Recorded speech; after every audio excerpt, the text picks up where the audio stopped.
Ever wondered what your dogs did when you leave? You know, did you ever have that one moment where you wondered what your dogs would do? Because I didn't.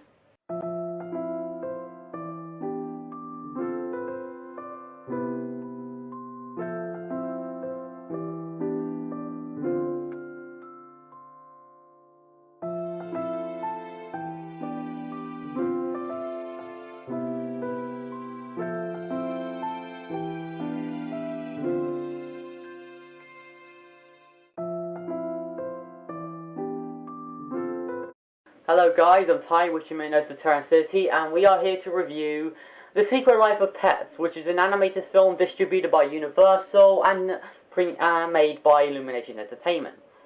The same guys who gave us Minions, The Lorax, Despicable Me 1 and 2, and Hop.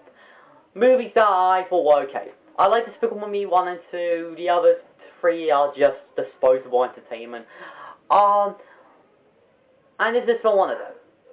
But that's what we're going to find out. The Secret Life of Pets follows Max, played by Louis C.K., who is the owner, who's pretty much living life, and he's with his owner, Katie, who I don't know who's voiced by, and he likes her so much. He pretty much likes life.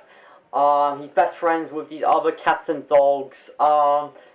And yeah, he just likes life, and Katie's his favourite owner, and yeah, nothing can go possibly wrong. Everything's fine for him. Everything seems to be on the right path, until this one dog, Duke, this big hairy dog, comes into his house, and immediately the guy loses it. And he pretty much wants to, you know, get his life back. I don't know. Yeah, point is, he doesn't like Duke. He thinks he's ruining his life, and so through a series of shenanigans, both of them get lost in the big city, and now they're being pursued by Kevin Hart, who plays this bunny who's leading the resistance against the humans, and so now both of them must survive New York, go back to the owners, and all the while that's going on, we see this little dog who has a theme for Max, and she assembles these other animals to go find him. And that's, yeah, if the plot sounds familiar, that's pretty much because it is. It's Toy Story. Now, in terms of the premise, I don't exactly think so. I think in terms of the premise, it's not exactly something that Toy Story did first. We've seen this done numerous times, and I think it was even done before Toy Story. But in terms of the plot, it's pretty much the exact same film, because you have this owner who has this object/dog, and this object/dog likes the owner so much, they're best friends with people, their path is on the right, you know, their destiny's on the right path, I guess, and nothing can go wrong, and then this new thing comes along, ruins his life, and through serious shenanigans they get lost and all that, and there's a bit of Toy Story 2 thrown in there. And that is not good. I don't know, I think it's because of that it ends up just, I don't know, it just feels like it has the same beats as those two movies. If you've seen those two, if you've seen Toy Story, then you've kind of seen Secret Life of Pets, because it's pretty much just that, except a little more children-oriented, whereas that one was more family-oriented. But anyway, I don't know what else going. The characters. I don't like, let's talk about Max and Duke. I don't like these two. I think both of them are some of the most unlikable and kind of one of the most dullest protagonists ever. I think I more prefer the first part, the unlikable part. They're both unlikable people here. They're just both some of the most unlikable characters I've seen. Not the most unlikable, but you get my point. The actors they're trying to give it their all, but the characters are just poorly written, especially Max, who decides the very first thing he does when he meets Duke is flip out. He just randomly flips out for no reason whatsoever, other than the fact that, oh, we need him to flip out because it's a kids movie. Just none of them are interesting. None of them are interesting characters. Their backstories are cliche. You've seen them numerous times. The characters are horribly written. They're not interesting. and the actions and some of the things they say get downright idiotic at times. Like I said, Max just looks out at Duke for no reason whatsoever, other than something that Duke does much later on. But even then, that action gets put towards Max, because Max does something that ends up making Duke angry, and that whole scene after they meet is meant to make us feel sorry for Max, but Max is the one that started it. He started it.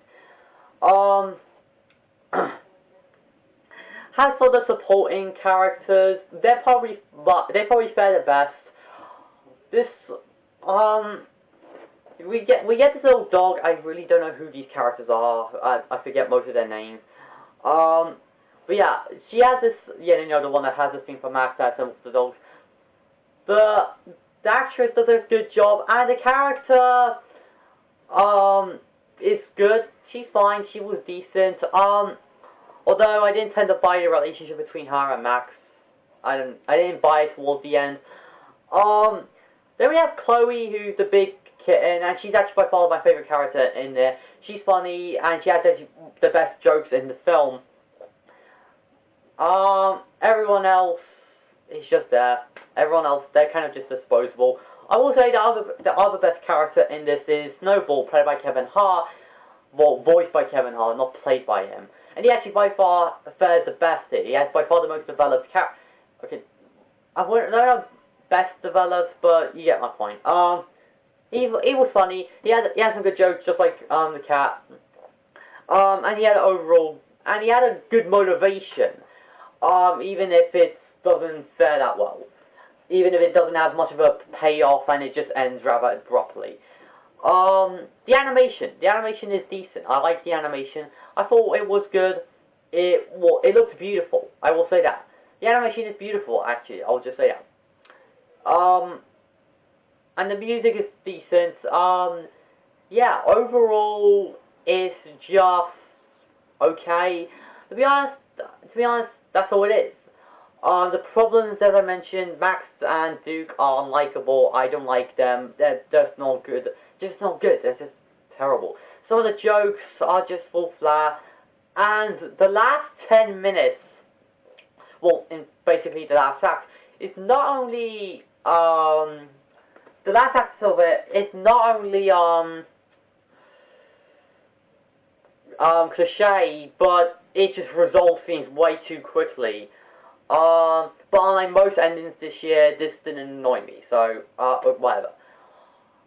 There's not really much to say about Secret Life of Pets. It's disposable entertainment. It's just a movie you can watch for an hour and a half, and you can just have a good time. It's not gonna make you hate the movie. You're not gonna go out leaving saying, this is one of the worst movies ever, I can't stand it, 0 out of 10. It's just a movie that you're gonna leave and go, it was alright, it was decent, it was disposable entertainment, that's all. So yeah, overall, I give it a okay rating. It's an okay movie. It's just, yeah.